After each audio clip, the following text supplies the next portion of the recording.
Hello there, welcome to Fridays at Noon. I'm Michael Chen, the executive producer and director for this talk show series. Fridays at Noon is a bi-weekly lunch and learn series that offers education on professional development topics to the University of Denver employees. For more information and to view past videos, please visit du.edu/HR and click on the People Development link.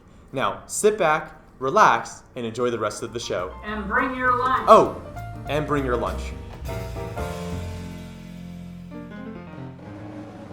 When I mention the word team building, what comes to mind? Is it a positive association, negative association, or maybe somewhere in between? Today we're going to talk about team building, and we're going to talk about it from two different perspectives. Of course, we're going to talk about it from the perspective of what's the purpose of team building, what are the benefits, and why groups should consider it. But we're also going to talk about it from another unique perspective, which is from the role of the facilitators. And this is something that rarely do you see, is the people that actually put on the team buildings talking about the art of team building in and of itself. And the first part, that's really for people thinking about putting on team building. But for the second part about the facilitators talking, that's for anybody that's either facilitated team building or maybe even considering going into this profession to see what it's like to do team building. So we're going to talk about both angles with you. So welcome.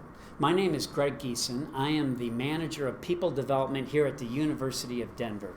And joining me is master team builder. It probably sounds weird to you to be referred that way. Yeah, a little bit. Tim Lane of Peak Experiences International. And between the two of us, we probably have over 50 years experience in team building. And so that's why today's going to be more of a discussion versus a traditional interview. So why don't we go ahead and get started? And Tim, the obvious question, how did you even get into this field? Walk us through the progression of your career. Yeah, I moved out to Denver in 1980, and my original occupation of what I was aiming for was to go into pastoral counseling. So I actually got a master's degree, graduating in 1980, specializing in counseling. And then I moved to Denver and started working at a psychiatric hospital. And some of you that have been around a long time may have remembered Bethesda Psych Health Hospital. So that was actually after I worked as a chaplain there for a year, and then I stayed there and worked as a mental health counselor for a number of years. And it was really that job, working in that intense of a setting, that really prepared me for facilitation skills, because a lot of what I was doing was facilitating groups of people, whether it was families or patients or what, and also just every day having to deal with some unknown, crazy thing. And so it gave me some confidence around dealing with groups and stressful situations. And so then, team building was kind of an extension of what you're already doing. Yeah, I think that part of it, the facilitation part of it, came from the field, more from mental health, the field of mental health. Yeah. And then I switched, actually while I was still working in mental health, I got involved in an Outward Bound program. Are most of you familiar with Outward Bound? Basically, in a nutshell, it's an organization that takes people into the wilderness and uses the wilderness as a tool for personal growth and professional growth. So there's not only doing the activities, but there's an opportunity to talk about them, reflect about them, do some self-examination and group examination. Yeah. So that really, I think the combination of Outward Bound and the mental health background really, that's a great combination. Yeah. Yeah. It's funny because for me, I came at it from a different angle. I was a corporate trainer doing management training. And so the only kind of activities we would do would be related to a particular class we're teaching. Nothing, I wouldn't call that team building at all. And I was at this particular company, and on my 5th year, I was there about 10 years, I was starting to lose my passion for training because it was just getting mundane. And so I decided I needed to shake up my life, and so what I did was signed up for an Outward Bound 10-day wilderness program because I really wanted to shake my world up and thought that maybe that will give me some kind of insight. And what it did is it introduced me to experiential learning, which was 100 times more powerful than the kind of little dinky exercises we were doing in these management classes, and it was very profound for me. And I know it was for you, because you became an instructor, right? You were part of that industry. And ironically, I came back to my work totally passionate and wanting to change the world. And that's right about the time someone introduced us together. And then at that point in time, we thought about ways to work together, and we created a program that is now in its 18th year called Leading from Within, which is a combination of indoor-outdoor classroom where we were combining both our skills. Yeah, and really you've been a mentor for me in the team building experiential world, because I think it just made everything I did 100% more effective by being able to incorporate that. And I learned a lot, I think, through Outward Bound as well, and that's kind of what kicked off me in eventually going into business for myself in like 1992, and have since actually early on I worked a lot with troubled teenagers and programs that Outward Bound did with groups like drug and alcohol groups and different mental health groups, and then Outward Bound was one of the forerunners of using these outdoor activities for purposes of team building and leadership development. So I learned those activities and that part of it through Outward Bound, and then combined with the mental health, it was like the perfect job for me. So how would you describe, because everyone has their own idea of what team building is. For you, how would you describe it? I think in its most simple form, it's a process that helps teams work more effectively together. And it usually comes out of people being, things going on within the team that are taking away from getting the job done, that are sapping. So you know how it is, you work with a group of people, your energy can get sapped because of the negativity, and that, takes away from energy that could go into being more effective and productive. So I see team building as a way to help groups kind of deal with that people side of projects and the emotional side. Yeah, because I would throw in that, similar to what you were talking about, there's task and relationship in a work environment. And most of the people put their effort toward the task, very little work on the relationship. And it's why a lot of managers struggle, because they're very inexperienced in the relationship building side of it, but they're great at the task. And so team building takes a look at the combination of how relationship, like you were talking about, impacts the task. Right. And if you don't combine those two together, you're going to get a skewed result. And that's really what I see team building is looking at the relationships, but understanding how the relationships impact the task part of it. Right. Yeah, and for a lot of groups, it's something as simple as, like if it's a new group, maybe it's more of a get to know each other and feel comfortable in relationship. But for advanced groups, I like to use the metaphor of a timeout. Timeout. What's working? What's not? What do we need to tweak? And that can be done in an array of things that we'll be talking about in today's show, as far as team building goes. So what's the value for a group to do team building? Like, why should they even consider it?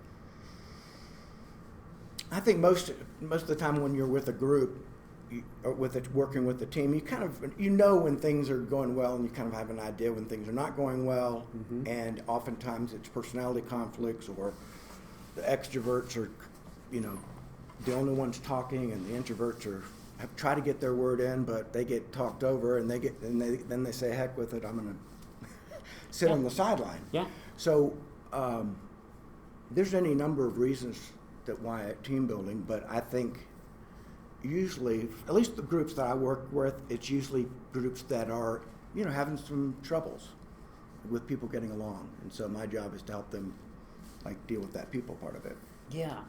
And I think it complements a manager's ability to manage, because that way you get the relationship component, you get some outside influence, you get some support, those kind of things. And and what I would say is, One thing is comfort level with the people you work with. I mean, that's a part of it. And so the question is, why does that matter? Well, I can tell you, the more comfortable you are with the people you work with, the more effective your communication is going to be with them. And the more effective your communication is going to be with them, the better you're going to do conflict resolution, because you're going to feel more comfortable in their presence, Right. maybe to have the difficult conversation. Also, as you know, appreciation of differences, of the only way you can truly get synergy in a group is to, take advantage of all the differences that everybody brings to the group. And we've worked before with groups in conflict where when they're in conflict, those differences actually separate the group. Right. And so they're actually doing the opposite effect, and the synergy is going the other direction.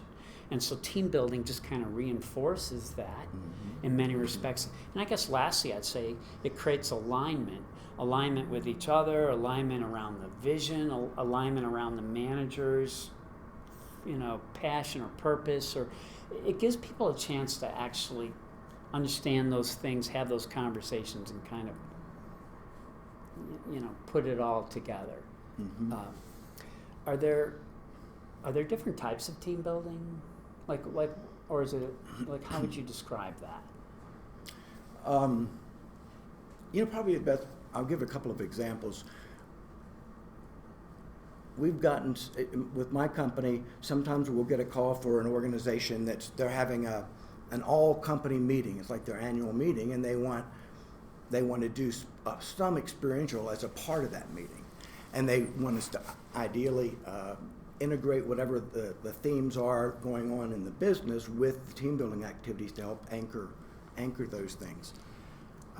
So that kind of a program, it could be 300 people, and it tends to be more of it's this large group kind of thing where people get to know each other better, but you're not going really into detail. And most of the time in a program like that, people aren't working together every day where my actions affect yours affect mine. So it's not as important to go into heavy debriefing in that kind of program. Right. And then on the other end of the spectrum is the intact work teams, and that could be an executive team, it could be a project team that's just kicking off and they need to be able to figure out how to work together to be effective. And that gets a little more, I think, depthy. Yeah.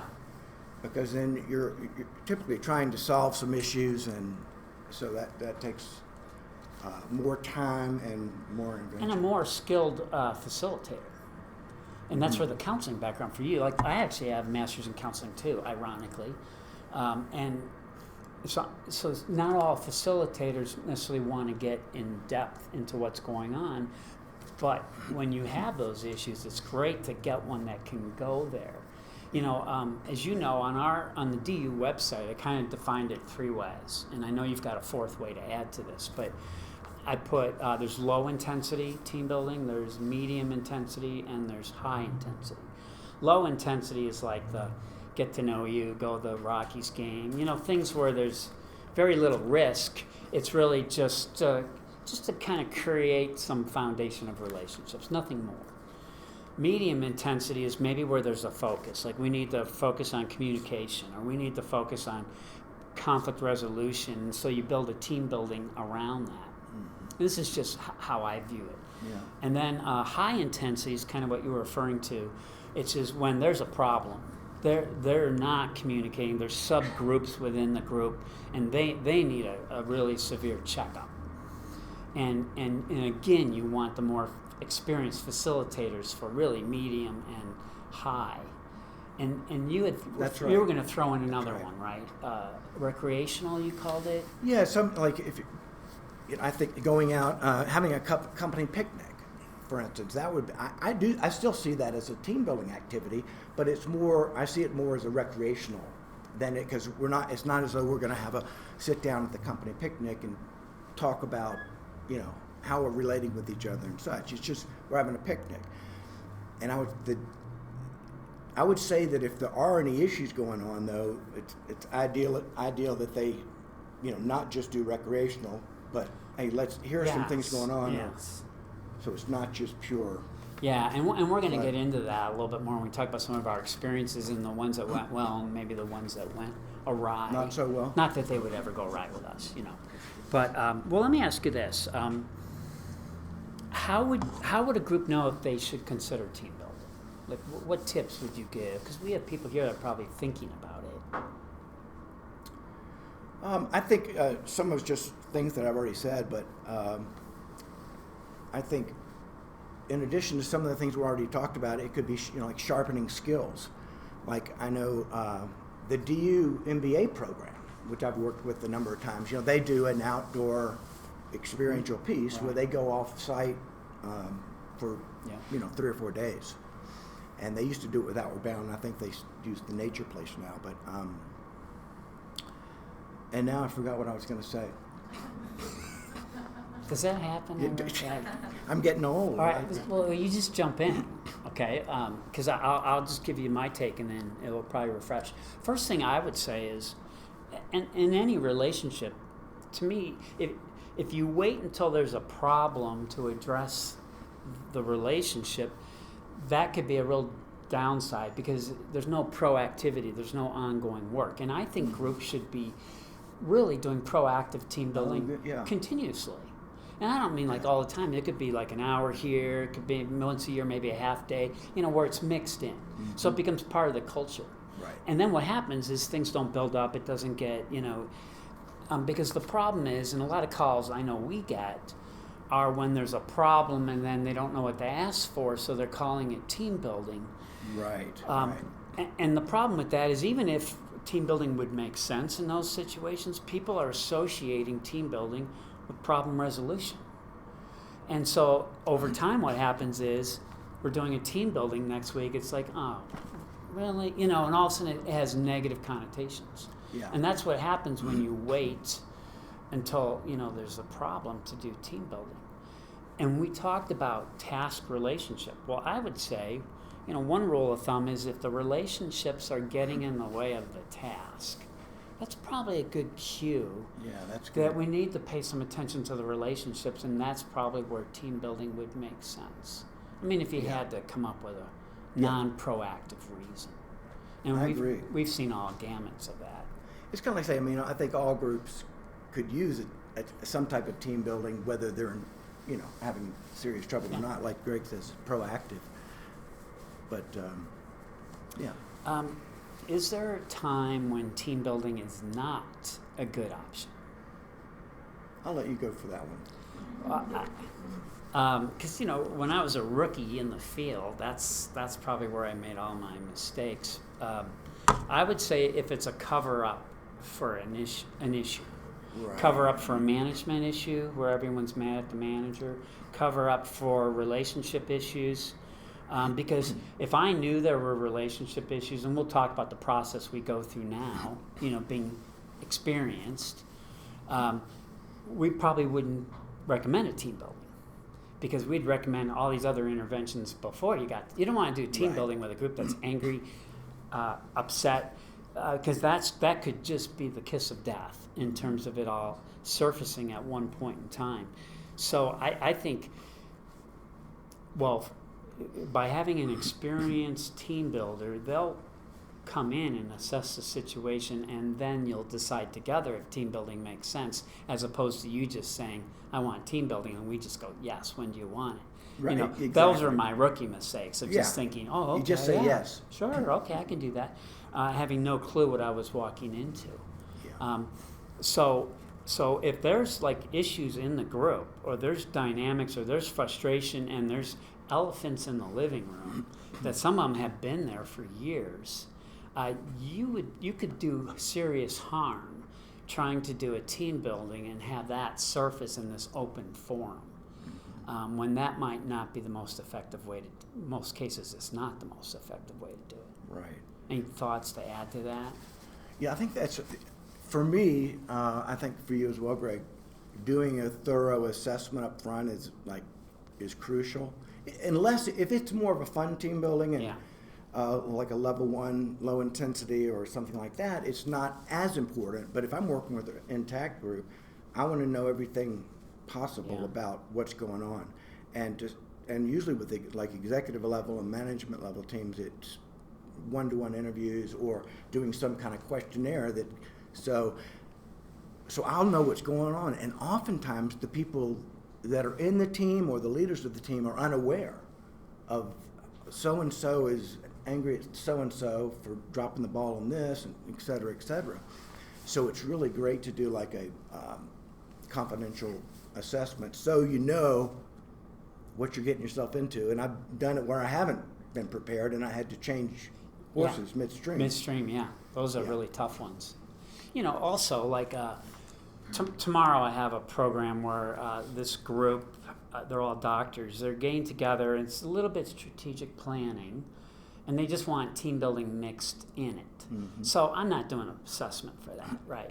Or if it's a 2-hour thing at the end of a Friday, I'm not going to do assessment because if you got into an issue, you wouldn't be able to even address it. Exactly. So part of it depends on how much time we get with the group. Absolutely. Right, and how much investment maybe we can have even after the team building.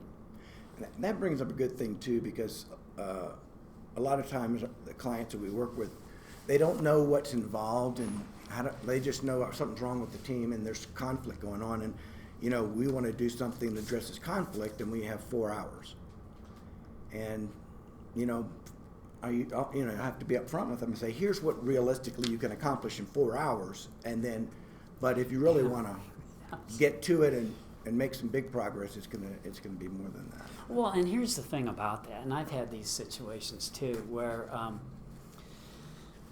to be able to get comfortable enough to talk out a group conflict, it may take 4 hours to work the group to get them to the place where they're comfortable enough to even entertain the topic. Right, exactly. And you don't want to mess with conflict like that. That's why you really need experienced people in there, because if that goes awry, man, they're not only going to never do team building and never trust it again, they're going to be bad-mouthing it everywhere they go, because of such a bad experience. And that's really kind of a critical piece.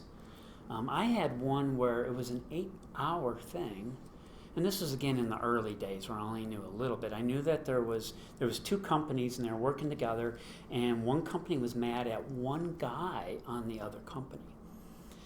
This was surfacing slowly, but it wasn't until, I think it ended at 3:55, where finally somebody said, and this is again, I didn't know a lot of this because this was my early days, and they swore and they called them out, and all of a sudden it just blew up, and here it was, like, now we're at 4 o'clock.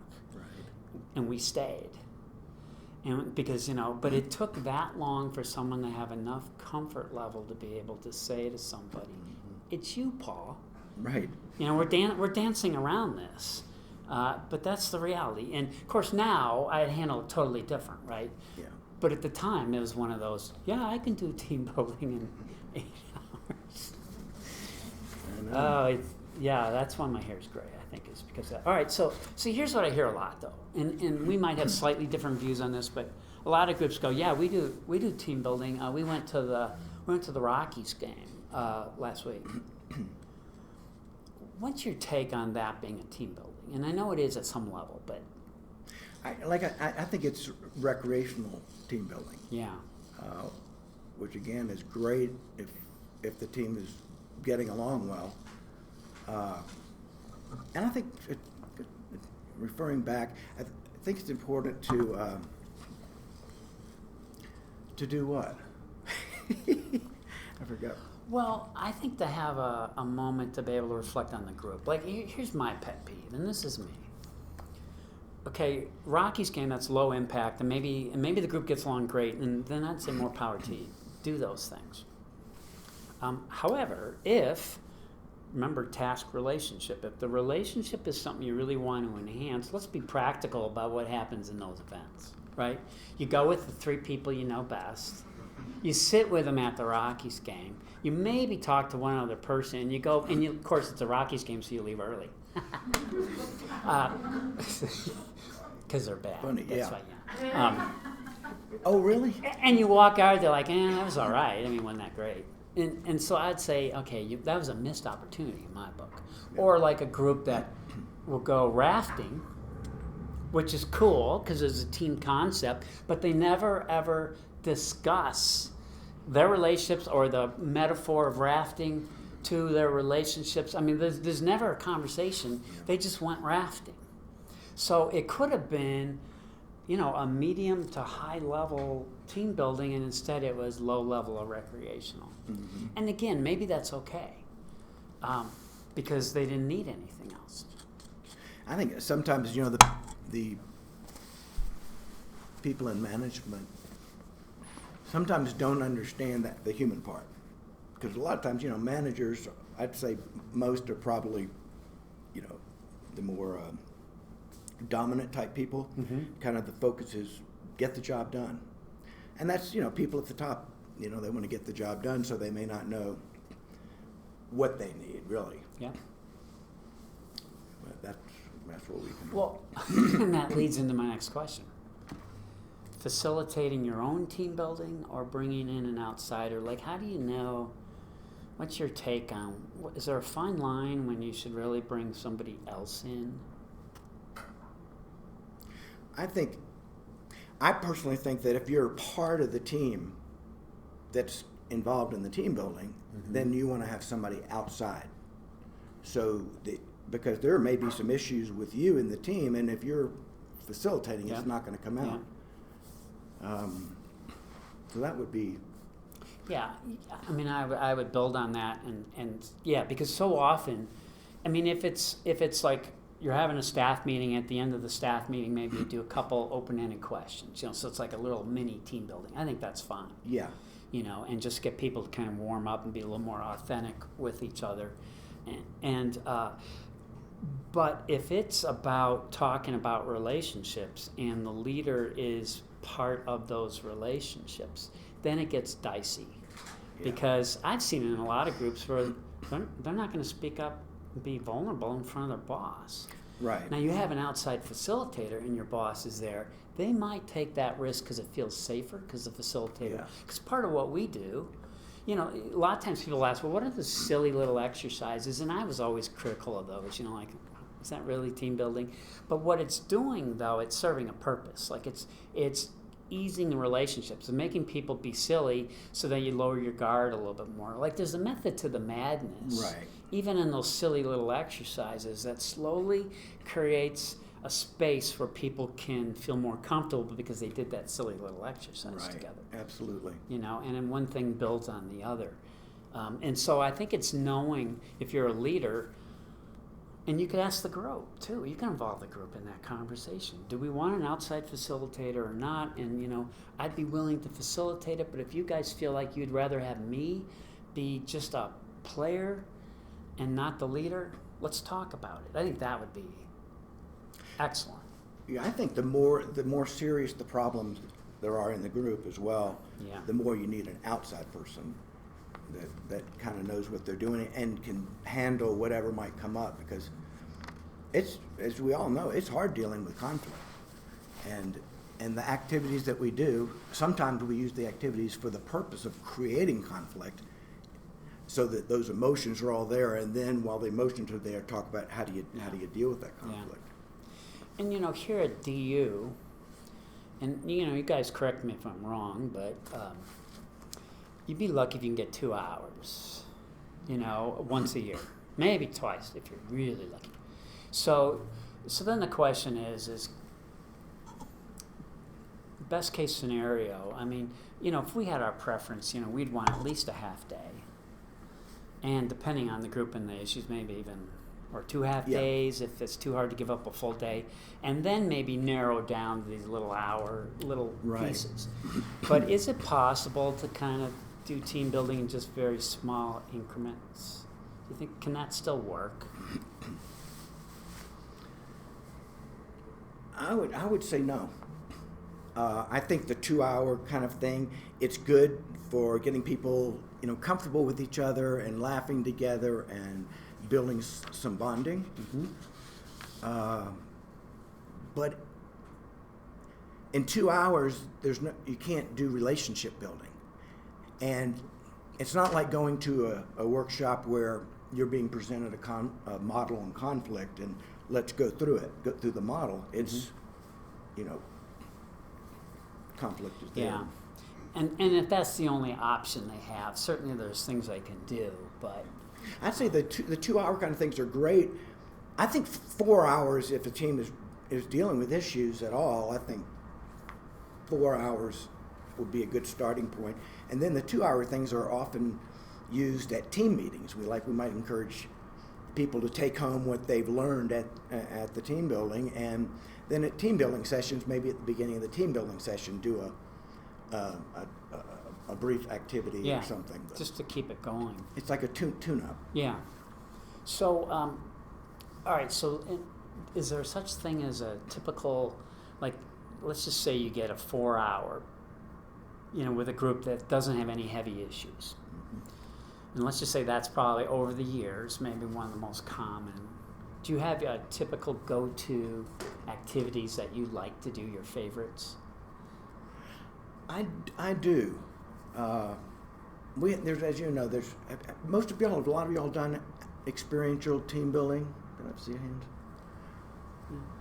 hands? There are certain activities that are better for this or that. So different activities are better depending on the group and the situation and what the outcomes are. Yeah.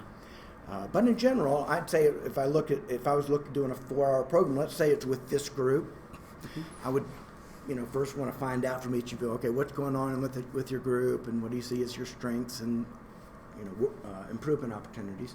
And then on the day of the team building, I would spend at least the first hour doing some activities to help, like Greg was mentioning, let your hair down, laugh a little bit together, and then it creates an environment where then we can go for the next 2 or 3 activities, increasingly more difficult activities.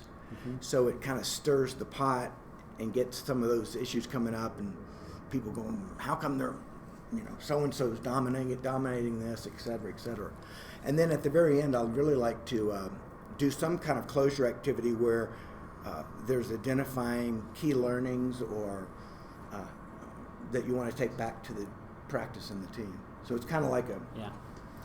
Yeah, and notice the sequence, icebreaker, then kind of more and more in-depth problem solving, and then ending with some kind of group cohesion, conversation type thing. Yeah. And that's how I would do it too.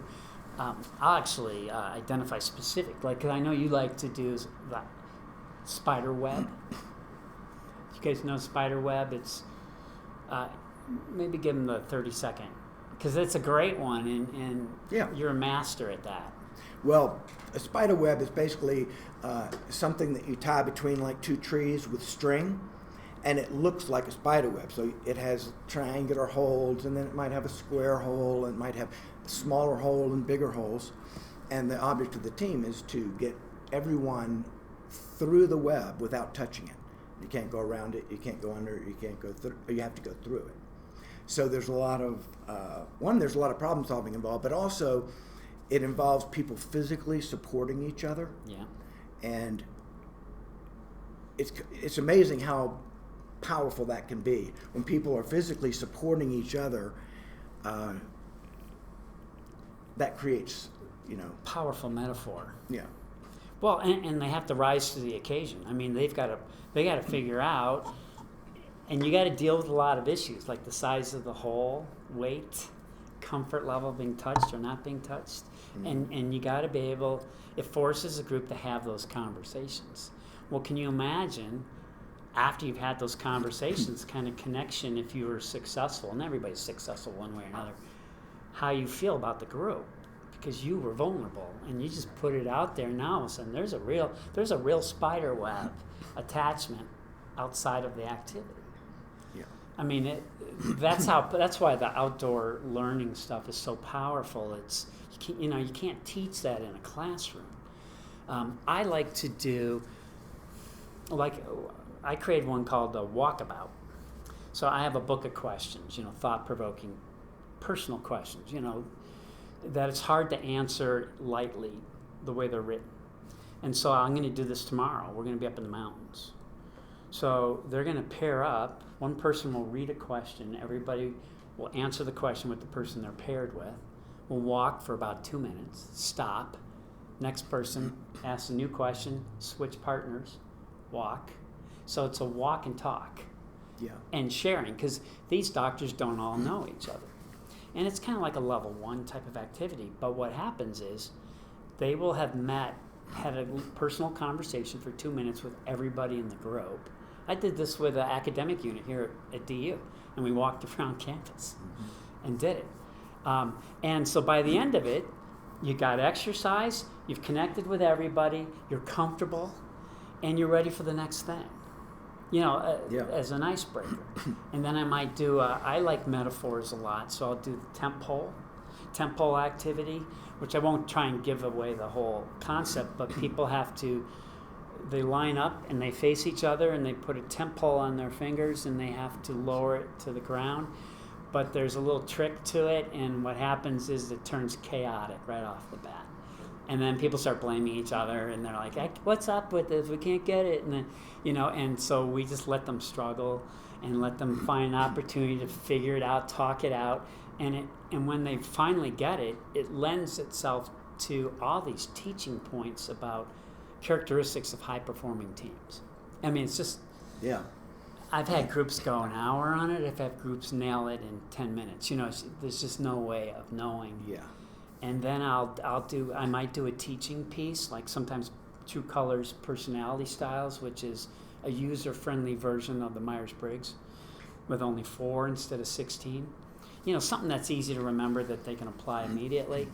And then I'll do some kind of initiative that I think you taught me, where they have to go out and touch numbers, and then there's 4 rounds, and each time they have to get faster and more efficient.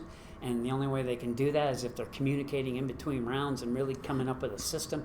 And then it just lends itself for a great conversation about how does this apply to work? Because at first they're terrible and they get better and better and better. And it's just so many things to talk about. And then I'll end with some kind of group circle conversation about people sharing their strengths and growth areas to each other and what they need from each other to be successful. And maybe what they want to do to kind of adding on to that, an activity where each person at the very end shares, what is the most important learning that you're going to take away today, or on Monday, what are you going to do differently? What's one step you're going to take, and just have people verbalize that so everybody in the team can hear it, and they hold each other accountable. Yeah, it's an action item, and then they can be held accountable to it. Yeah. And that would be like the perfect team building, right? If you could pull all that off. And you like the outdoor classroom a lot. What is it about the outdoor classroom that adds to the learning? I'd say whether it's outdoors or not, getting away from the workplace, I think it's very important. Rather than doing it, on campus or in a classroom like this or something like that. Because at work, you're in a work frame of mind. So getting away helps to sort of break that up a little bit. So, and I find that the outdoors is just a great, I don't even know what the magic is about it, but there's something about it that helps people relax a little more and not be, uptight or angry. Yeah, and I think they're more willing to play. Right, and there we go. Something about that. Yeah. All right, question. What's more important from a team builder standpoint? The actual activity or the facilitation of the activity? It's kind of a tricky question because it's kind of a yes to both. A good facilitator could take probably any activity and make it work with a group, because they're focusing on if it's me, I'm focusing on the dynamics going on in the group and how can I use this activity to, help them, become more effective. Yeah. However, on the other side of the coin, there are certain activities like I think of that is particularly frustrating, and so I wouldn't, for instance, use some of those activities as the first activity of the day. because when people are just getting to know each other, the last thing I would want to do is, pick an activity that is going to create more frustration, and Yeah. So it's kind of a mixture. Yeah. Sometimes I've been disappointed when I was a participant and the facilitation was almost zero to nothing. It was just from one activity to the next. Like we missed an opportunity to talk about it. That's like doing a 360 where your team evaluates you and you never say a word to the team. You just take your 360, put it in a file, and they're sitting there going, what? Why did I just spend a half hour on that? And so I lean a little more toward the facilitation, only because I've had an activity bomb and I've had some of my best conversations. Right. Fortunately, because I've done it enough that I've been able to pick the pieces up and go, all right, let's just say, what if this did happen? Or what? And somehow I'm like, I don't know how I'm pulling this off, but all of a sudden the conversation's happening as if it did happen. Yeah. And so I've seen people because to me the facilitation is where the learning takes place. The activity is critical because it sets the stage. If you can get both, it's a home run, right? Yeah. Is there a key to being a good facilitator? Personally, I'm a believer that for me to be a good facilitator, I need to be working on my own issues, good point. whether personal, professional, so that I'm practicing what I'm preaching. So that when I get in front of a group, it's something that I'm working on it too. So I have a felt understanding of the group. But to me, that is one big thing. And I think being able to take the experience and tie it back to the workplace, right? Right. And not only tie it back to the workplace, but actually have the conversation around it so people can see the equation or the correlation, and then some kind of action items as a result of the learning that took place that can be applied at work. Right. The ability to go, all right, so you guys are great in that activity, so let's look at how you work together in the workplace. What was the same and what was different and why? And here's the beauty of that is people are more, because they did the silly activity or the activity, and they didn't associate it with work yet because it was totally unrelated. Now you're bringing the conversation to work. They're talking about it because they just had that experience. And they are already talking about the experience. Now they're just taking it to another level. If you tried to just have that conversation without the activity, let's talk about the conflict in the workplace and how you guys work together. And that's the first thing I said to you. You'd hear crickets, right? I mean, because they can't go there. But if we did an activity that they had to work through and they just analyzed it, and then we said, how does that apply to the workplace? All of a sudden, you've got all this ammunition to keep the conversation going. And that's when it's really powerful, I think, in that sense. I know we're down to just a few minutes, so let me pick out some of the good questions. Well, first off, if somebody wants to become a team builder, you get asked this question, and it's a hard one to answer. Like, what advice would you give them? That's a good question. I mean, it's hard because there's team building jobs. Exactly, and it's sort of hard to define too, because let's assume that it's team building with business and professional groups, right? Yeah, I'm not sure. Yeah, and it's like I'm a conflict mediator too. There's no conflict mediator job. I mean, I guess there is, but it's very selected. So the reality is what you have to do is whatever job you currently have, incorporate it into the job. Oh yeah, good. Like, let's just say you were a trainer, or you had an opportunity, you're in HR, or you're in some department where or with your own group, you wanted to start doing team building. You could then join associations, team building associations, right, where they have conferences and things like that, and you can start going to those, and then you can start learning. There's all these resources on the web, and start experimenting and kind of create your own expertise. I think that's probably the only thing you could do, unless you got a job with a company that does heavily team building, but I don't know who does that. Yeah, I'm not sure either. I know one thing there's a lot of people are doing what we do out there. and each, different people have different strengths and such. But I think if for people that are going to be working with business, they, for instance, for me, I need to keep up with what's going on in the business world. So, I need to be reading Harvard Business Review and Fast Company and some things like that. So so I know, because if I don't come out of the business world, I need to do whatever I need to do to, otherwise it, All right, two more questions, that's it. That's all you got. Either the best or the worst team building experience you've had. I mean, in a nutshell.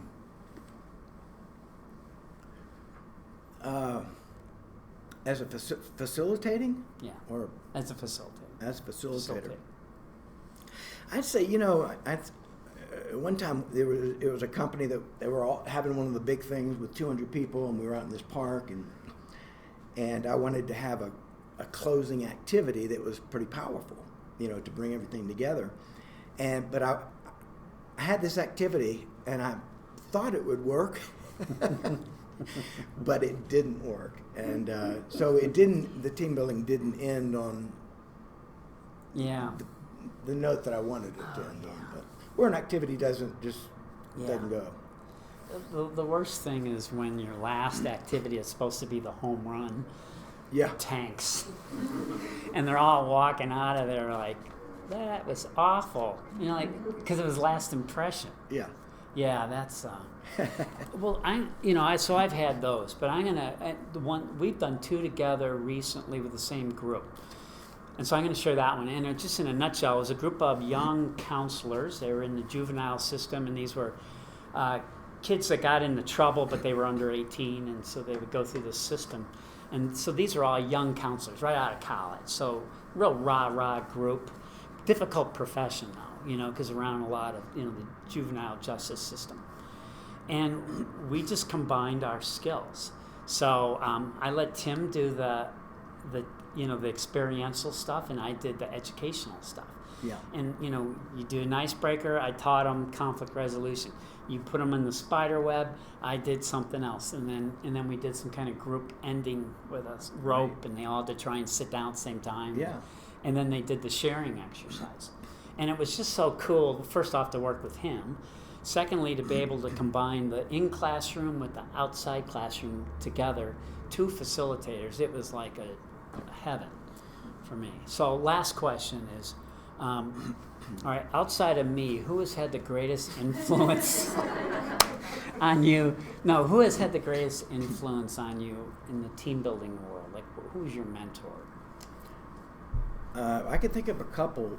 There's a guy named Craig Dobkin, and I don't know if any of y'all have heard of Craig. But he's known nationally. He's one of the best facilitators out there, and he's an old guy like me. But Craig was a master of dealing with the unexpected. So, if I had a plan, here's what's going to happen, and there's some mess up in there. Craig's the kind of person. He showed me, here's how you can deal with whatever comes up. And he was able to, and I'm one of these people, I like to think things through first, and sometimes way too much. So I'm more like that, and so I often envy people who are able to just read a group and respond like that. And then, so Craig Dobkin would be one, and the other would be, I know a friend of mine, Greg, what's his name? Gary, thank you. Gary Shell. Gary was also from a counseling background, and Gary had kind of the courage to confront in a very tactful way different behaviors that he would see, and it could be the president of the company. It didn't matter. Gary was able to kind of stand tall and be direct. Yeah, very nice. And I'll just end this by saying it would be you for me, because you took me under your wing when I was all into this experiential learning. You even right away hired me to do some programs in the mountains with you and all those people you mentioned. There's like a whole core group that kind of came from your roots that I immediately was brought into and was accepted in the group. and it's changed everything I've done, including how I still teach to this day. So, I'm good. thank you. And thank all of you for joining us, and we'll see you back in 2 weeks.